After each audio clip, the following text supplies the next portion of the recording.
Hello বন্ধুরা, পরিচালনে আপনাদের সবাইকে স্বাগত। আশা করি আমার ভিডিওটা যেখান থেকে দেখছেন সকলেই সুস্থ আছেন, ভালো আছেন। আজ আমি চলে এসেছি একটি নতুন রেসিপি নিয়ে। আজকের রেসিপি দই চিংড়ি। আজ আমি বানিয়ে দেখাবো দই দিয়ে চিংড়ি মাছের রেসিপি। এই দই চিংড়ি রেসিপিটি দারুণ স্বাদের, একদম অন্যরকম খেতে হয়। চিংড়ি মাছ তো আপনারা অনেক রকমভাবেই বানিয়েছেন, একবার এইভাবে ট্রাই করে দেখবেন, খুব কম সময়ের মধ্যেই এই রেসিপিটি হয়ে যায়। চলুন তাহলে এখন রান্নাটা শুরু করা যাক। আমি এখানে নিয়ে নিয়েছি গলদা চিংড়ি। দেখুন বন্ধুরা, চিংড়ি মাছটা এখনও জ্যান্ত রয়েছে। চিংড়ি মাছ আমি ভালো করে কেটে ধুয়ে পরিষ্কার করে নিয়েছি। মাছ ভেজে নেওয়ার জন্য মাছে নুন হলুদ মাখিয়ে নিলাম। এখানে নিয়ে নিয়েছি পেঁয়াজ কুচি, 2টো শুকনো লঙ্কা, 1টা তেজপাতা, গোটা গরম মশলা। এখানে আছে আদা রসুন বাটা, টমেটো পেস্ট, 2 চামচ মতো টক দই।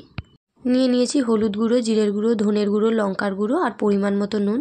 এখন আমি মাছ ভেজে নেওয়ার জন্য তেল গরম করে নিলাম। এক এক করে মাছগুলোকে ভেজে নেব। আপনারা চাইলে এই রেসিপিটি ছোট চিংড়ি দিয়েও বানাতে পারেন। এক পিঠে আমার মাছ ভাজা হয়ে গেছে, আমি উল্টে আরেক পিঠ ভেজে নেব।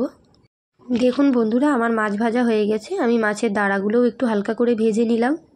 এখন ওই তেলের মধ্যে ফোড়নের জন্য দিয়ে দিলাম তেজপাতা, শুকনো লঙ্কা আর গোটা গরম মশলা।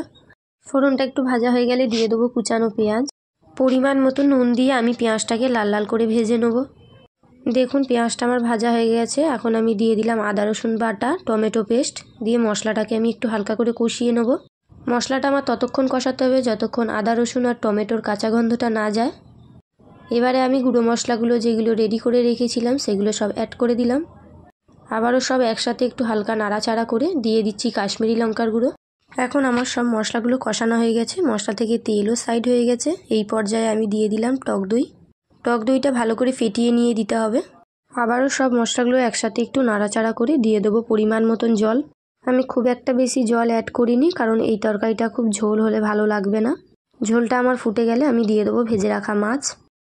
এখন আমি রান্নাটা 2 মিনিট মতন হতে দেবো। সব শেষে আমি দিয়ে দেবো সানরাইসের শাহি গরম মশলা। এখন আমার দই চিংড়ি কমপ্লিট। আমার এই রেসিপিটি যদি আপনাদের পছন্দ হয়ে থাকে তাহলে লাইক, কমেন্ট অ্যান্ড শেয়ার করবেন এবং এরকম আরও ভিডিও পেতে চ্যানেলটি সাবস্ক্রাইব করে পাশে থাকবেন। আজকের মতন এখানেই সমাপ্ত। দেখা হচ্ছে আবার কোনো নতুন রেসিপি নিয়ে।